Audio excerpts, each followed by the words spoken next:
आप सबको मैं अभी यह बता रहा हूँ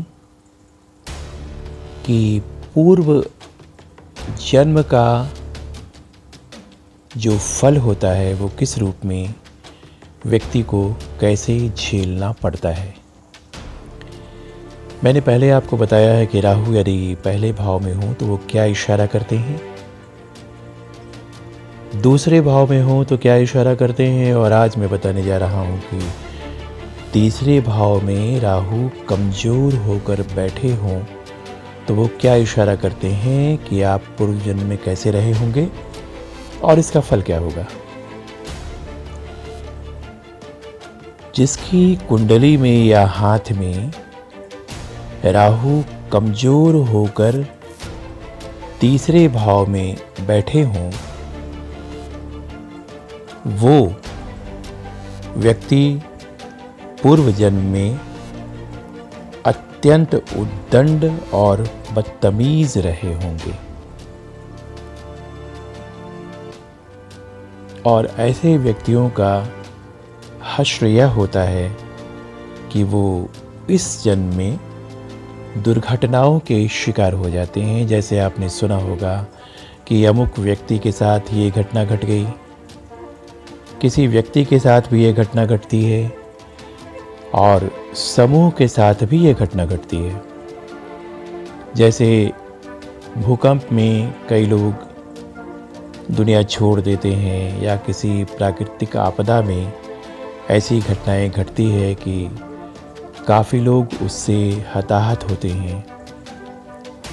तो यदि कोई व्यक्ति बहुत ही उद्दंड हो, बदतमीज़ हो, वो दूसरों को अपने सामने बहुत छोटा समझे,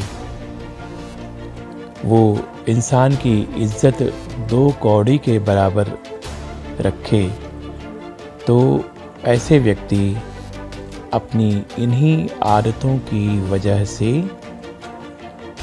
अगले जन्म में या कभी कभी वर्तमान जन्म में भी दुर्घटनाओं के शिकार हो जाते हैं और कहीं न कहीं प्राकृतिक आपदा या मनुष्य की बनाई गई मशीन के कारण दुर्घटनाओं के शिकार हो जाते हैं।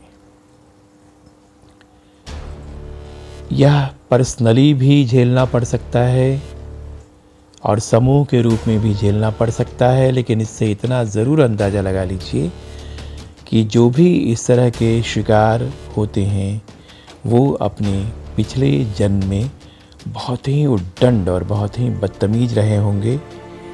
उन्होंने घर की औरतों का मान सम्मान बिल्कुल नहीं रखा होगा, उन्हें पैसे नहीं देते होंगे, उन्हें डांटते होंगे और गाहे बगाहे मारपीट भी करते होंगे, वो अपनी शान में रहते होंगे। तो प्रकृति तो सब कुछ संतुलित कर देती है। जो व्यक्ति अपने को बहुत बड़ा समझता है और बहुत श्रेष्ठ समझता है, उससे बड़ा मूर्ख तो कोई है ही नहीं इस संसार में, क्योंकि प्रकृति ने सबको समान बनाया है। अस्तर में जो कमी होती है वो भी जन्मों जन्मों का फ़र्क होता है। इस जन्म का राजा यदि सुख भोग रहा है तो हो सकता है कि वो अगले जन्म में इतना गरीब हो कि उसकी ज़िंदगी में दुख ही दुख हो। तो ये ईश्वर की लीला है, इसे समझ पाना ज़रा कठिन है, लेकिन अगर ध्यान दे के आप समझने की कोशिश करें तो समझ जाएंगे। तो मैं इतना बता दूं कि जो व्यक्ति अपने पिछले जन्म में अति उद्दंड रहा होगा, उसकी इस जन्म की कुंडली में राहु तृतीय भाव में स्थित होंगे और वो इशारा कर देते हैं कि ऐसा व्यक्ति यदि आगे चल कर के किसी दुर्घटना का शिकार हो जाता है तो कोई आश्चर्य की बात नहीं है। राहु यदि बेहद कमज़ोर होकर के तृतीय भाव में बैठे हों तो ऐसा ही होता है। यदि किसी के भीतर इस तरह का प्रायश्चित बोध हो, वो प्रायश्चित करना चाहता हो, तो उसके लिए मैं उपाय बताने जा रहा हूँ। लेकिन सबसे पहले नमस्कार स्वीकार कीजिए, बहुत बहुत प्यार। आप हमारे चैनल को सब्सक्राइब कर रहे हैं, लाइक कर रहे हैं, इसके लिए बहुत बहुत धन्यवाद।